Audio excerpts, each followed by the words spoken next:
मैं अलग चैनल्स के लिए YouTube स्क्रिप्ट्स लिखता हूँ और मैं हफ्ते में करीबन 5 से 10 वीडियो बनाता भी हूँ। कुछ महीने पहले मुझे एक ऐसा औजार मिला जिसने हर स्क्रिप्ट लिखने के समय को 5 घंटों से 90 मिनट कर दिया। सच्ची। तो इस वीडियो में मैं आपको ये दिखाऊंगा कि मैं इसका इस्तेमाल कैसे करता हूँ। हर कदम, हर प्रॉम्प्ट, पूरा वर्क फ्लो एकदम शुरुआत से। अगर आप किसी भी प्रकार का कंटेंट बनाते रहते हैं तो ये सिस्टम आपका काफी समय बचा सकता है। हेलो दोस्तों, मैं सेन हूँ और मैं काफी समय से YouTube स्क्रिप्ट्स लिखता हूँ अलग YouTube चैनल्स और क्लाइंट्स के लिए। और लगभग हर बार मैं एक औजार का इस्तेमाल करता हूँ, पॉपी AI। ये एक विजुअल वर्क स्पेस है जिसमें AI बना हुआ है। तो आप अपने रिसर्च सूत्रों को ड्रैग करके उनको कैनवस पे ऑर्गेनाइज करते हैं और फिर आप AI को प्रॉम्प्ट देते हैं कि इसके बल पर कंटेंट बना देना।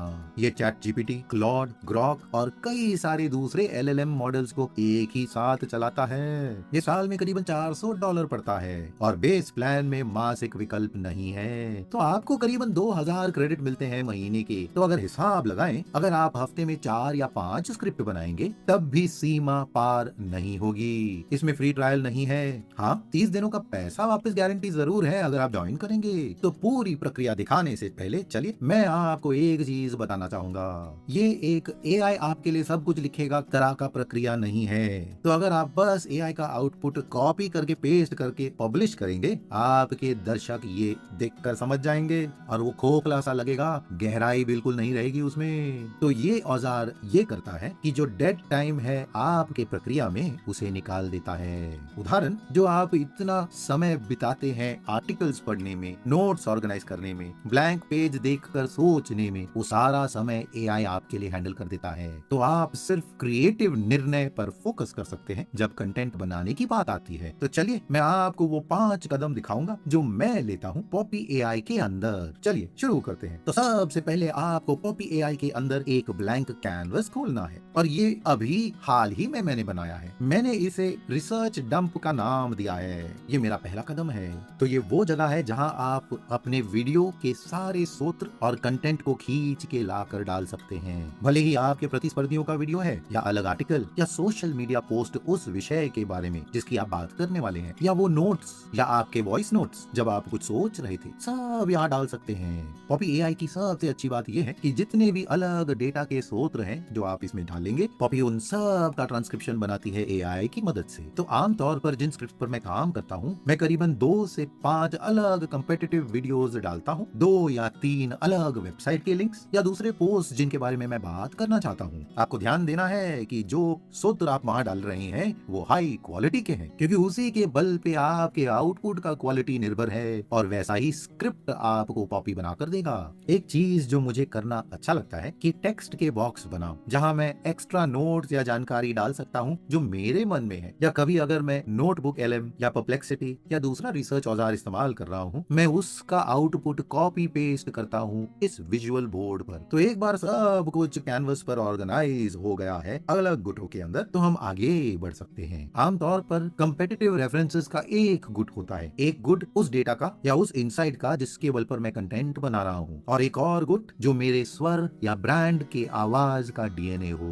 और कभी कभी मैं नोट्स ऐड करता हूँ किसी आइडियाज या एंगल्स के बारे में, या ऐसे ब्रेनस्टॉर्मिंग के विचार जो मुझे लगता है पॉपी को मालूम होना चाहिए। तो एक बार मैं तैयार हूँ, मैं ये सब ड्रैग और ड्रॉप कर सकता हूँ पॉपी चैट के अंदर, जो आपको यहाँ से मिलेगा, या फिर C दबा के शॉर्टकट में ये शुरू हो जाएगा। फिर एक नया कॉन्वर्सेशन शुरू होगा और हम तैयार हैं। और अभी समय आ गया है अपना पहला प्रॉम्प्ट डालने का। तो मैं उससे ये पूछूंगा कि सारे सूत्र जो कैनवस पर है उनको देखकर समझकर मुझे 10 जबरदस्त टॉकिंग पॉइंट्स दो YouTube स्क्रिप्ट के लिए, और उसके हिसाब से आप कोई भी विषय डाल सकते हैं। इस उदाहरण के लिए मैं एक वीडियो बनाऊंगा जिसमें विषय होगा पॉपी कंटेंट सिस्टम के हिसाब से। फिर मैं उससे कहूंगा कि रैंकिंग कर दे सारे टॉकिंग पॉइंट्स को कि कौन अलग है और जबरदस्त, और हर एक के लिए मुझे बताना कि किस सूत्र से वो आया था। तो ये हमारे सारे एसेट्स को सोचकर समझने की कोशिश करता है। फिर उसके बाद वो एक रैंक टॉकिंग सिस्टम लिस्ट बनाता है हमारे रिसर्च के बल पर, कोई जेनेरिक AI ट्रेनिंग डेटा के बल पर नहीं। ये जेनेरिक AI डेटा ही वो जगह है जहाँ से ज्यादातर कंटेंट क्रिएटर्स अपने LLM के डेटा को प्राप्त करते हैं, मगर पॉपी AI वैसा नहीं है। देखिए, हर विषय जो उसने दिया है उसके सूत्र की जानकारी भी देता है, तो हम उसे डबल चेक कर सकते हैं परखने के लिए। पर मेरे अनुभव में मैंने देखा है कि ये सही होता है। पर आपको ध्यान देना है कि आप हाई क्वालिटी के सूत्र डाल रहे हैं कैनवस पर शुरू करने से पहले। पर ये बोलने के विषय स्क्रिप्ट नहीं है, हमें इसका स्ट्रक्चर बनाना है। यहीं पर दूसरा कदम आता है जहां हम आउटलाइन बनाएंगे। अब जो हमारे बोलने के विषय मिल गए हैं, हम उनमें से 5 से 7 जबरदस्त वाले चुनेंगे और उन्हें वापस कॉपी में डाल देंगे इस प्रॉम्प्ट के साथ। तो बोलने के विषय लेकर इनके बल पर YouTube स्क्रिप्ट के आउटलाइन बनाइएगा। वीडियो का नाम होगा और आप अपने हिसाब से टाइटल डाल सकते हैं वीडियो का। तो मेरा टाइटल होगा how to use Poppy AI to build a content system. उसके बाद आप ये भी बता सकते हैं कि आपका चैनल या आपका सोशल मीडिया पेज क्या करता है ताकि उसे कॉन्टेक्स्ट मिले।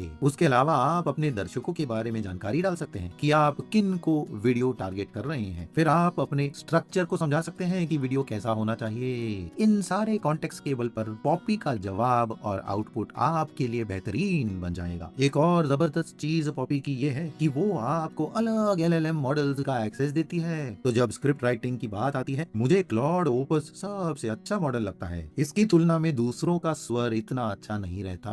पर याद रखिए, इन सब को पॉपी के अंदर इस्तेमाल करने से क्वालिटी बेहतरीन होती है, इसकी तुलना में कि अगर आप चैट GPT का वेबसाइट खुद अलग इस्तेमाल करेंगे या क्लॉड या ग्रॉक या कोई भी दूसरा अलग LLM। पर जब क्लॉड को पॉपी के साथ जोड़ा जाता है, ये बहुत ही सुंदर स्क्रिप्ट्स बना सकते हैं, वो भी आधे समय से कम में, अगर आप इसे खुद अकेले करते।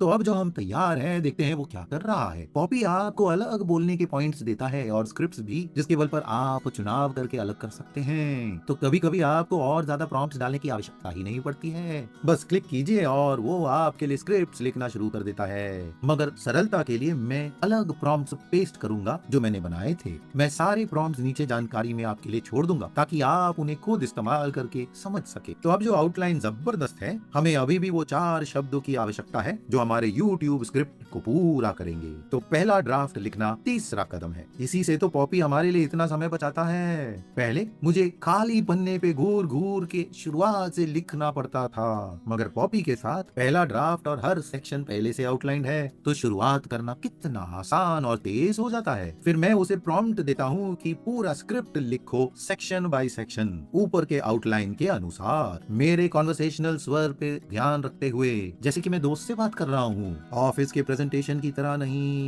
मेरे अनुभव में मैंने देखा है कि यही स्वर सबसे प्राकृतिक और सामान्य लगता है और उससे कंटेंट एकदम सुंदर सुनने में लगता है। आप खास डेटा या उदाहरण का इस्तेमाल भी कर सकते हैं अलग स्रोतों से जिन्हें हमने कैनवस में डाला था। कोई जेनेरिक फिलर मत डालिएगा, ये आपके प्रॉम्प्ट में होना चाहिए। इसके अलावा आपको ध्यान देना है कि रेफरेंसेस, स्टैटिस्टिक्स या कोई क्लेम जो आपने किया है उसका सूत्र जानना जरूरी है। इसके अलावा आपको टारगेट वर्ड काउंट भी देना है वीडियो की लंबाई के अनुसार। तो देखिए, पॉपी ने हमारा पूरा पहला ड्राफ्ट बना दिया है जो वाकई में बहुत अच्छा है। और जैसे मैंने पहले कहा, क्योंकि हमने उसे इतना सारा कॉन्टेक्स्ट दिया है, पहले ड्राफ्ट में ही सही उदाहरण, डेटा पॉइंट, सब कुछ अच्छा किया है। कुछ अलग या अजीब नहीं किया है या पुराने AI स्लॉब का इस्तेमाल भी नहीं किया है। पर अभी भी एक कदम बाकी है और सच में देखें तो काफी हद तक YouTube स्क्रिप्ट में ये अभी भी गुम होता है। हमारा पहला ड्राफ्ट है ये फिल्मिंग के लिए तैयार नहीं है क्योंकि अभी भी इसमें लचीलापन लग नहीं रहा है। ट्रांजिशन एकदम कड़क लग रहे हैं और किसी किसी जगह में AI ने default polished fake AI slope का स्वर इस्तेमाल किया है। और इसीलिए हमें चौथा कदम चाहिए जहां हम इस पहले ड्राफ्ट को साफ करके सुधारेंगे। तो अभी आपको ये करना है कि ड्राफ्ट को पूरी तरह पढ़िए और उन एरियाज को मार्क कर दीजिए जिन पर काम करना जरूरी है। मुझे ज्यादातर विस्पर फ्लो का इस्तेमाल करना अच्छा लगता है या किसी भी दूसरे प्रकार का ऑडियो डिक्टेशन सॉफ्टवेयर।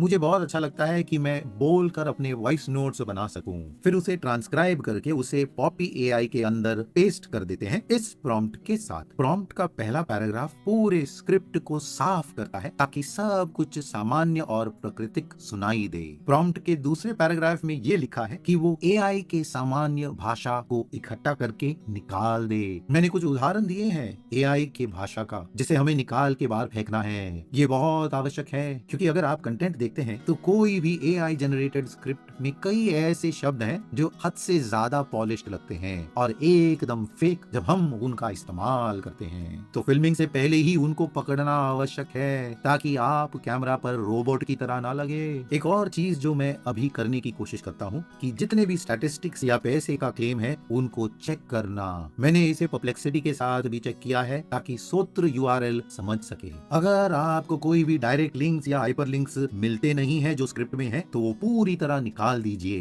क्योंकि हर अंक का सूत्र होना आवश्यक है जिसे एडिटर शेयर कर सकता है वीडियो के दौरान। पर अगर आप ऐसा वीडियो बना रहे हैं जिसमें इन सब चीजों की आवश्यकता नहीं है तो उसे आप निकाल ही सकते हैं, उसकी आवश्यकता नहीं है। तो अभी इस समय आपके पास ऐसा स्क्रिप्ट है जो साफ सुथरा अच्छा है, जो आपकी तरह सुनाई देता है। पर अभी भी एक कदम बाकी है जो एक अच्छे स्क्रिप्ट को एक प्राकृतिक स्क्रिप्ट से अलग करता है। आखिरी कदम ये है कि आप स्क्रिप्ट को पढ़ें, उसे रिकॉर्ड करके उसे पॉपी एआई में प्रॉम्प्ट के तौर पे डाल दे। तो वो क्या करता है कि जो एरियाज प्राकृतिक सुनाई नहीं देते वो उसे फ्लैग कर देता है और उस हिसाब से वो उस स्क्रिप्ट को अपडेट करता है। फिर आपके पास एक पूरा स्क्रिप्ट होगा फिल्म करने के लिए। तो ये असल में कैसे दिखता है? तो चलिए मैं आपको ये समय का ब्रेकडाउन दिखाता हूँ पॉपी एआई के इस्तेमाल के बाद। तो मैं हर हफ्ते करीबन 4 से 5 यूट्यूब स्क्रिप्ट बनाता हूँ और पॉपी एआई के साथ ये नई प्रक्रिया कुछ ऐसे दिखती है।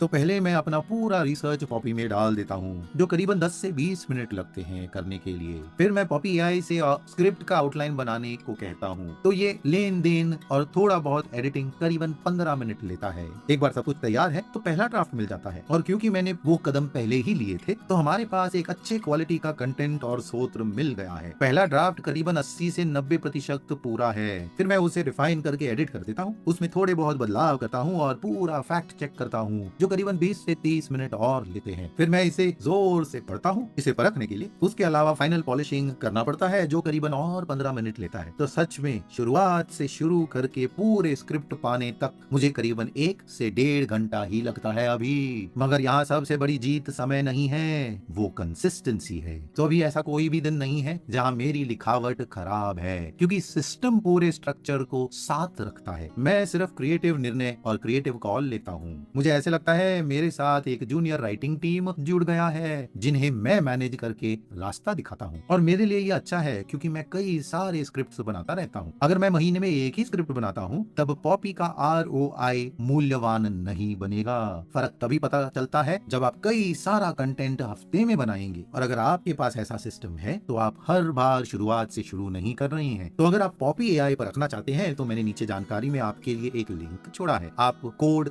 चार्ली का इस्तेमाल करके $25 की छूट पा सकते हैं या आप charliechang.com/poppyai चेकआउट कर सकते हैं। अगर आप हमारे लिंक्स इस्तेमाल करेंगे तो हमें एक छोटा रेफरल फी मिलेगा आपके नुकसान के बगैर। ये हमारे चैनल को सहारा देंगे और हम ऐसा फ्री का कंटेंट आपके लिए बना सकते हैं। तो आपका बहुत बहुत धन्यवाद। वीडियो मददगार थी तो लाइक और सब्सक्राइब जरूर कीजिए ऐसे वीडियोस के लिए। स्टार्टअप वाइज से आपके समय का धन्यवाद। अगले वीडियो में मिलेंगे। नमस्कार।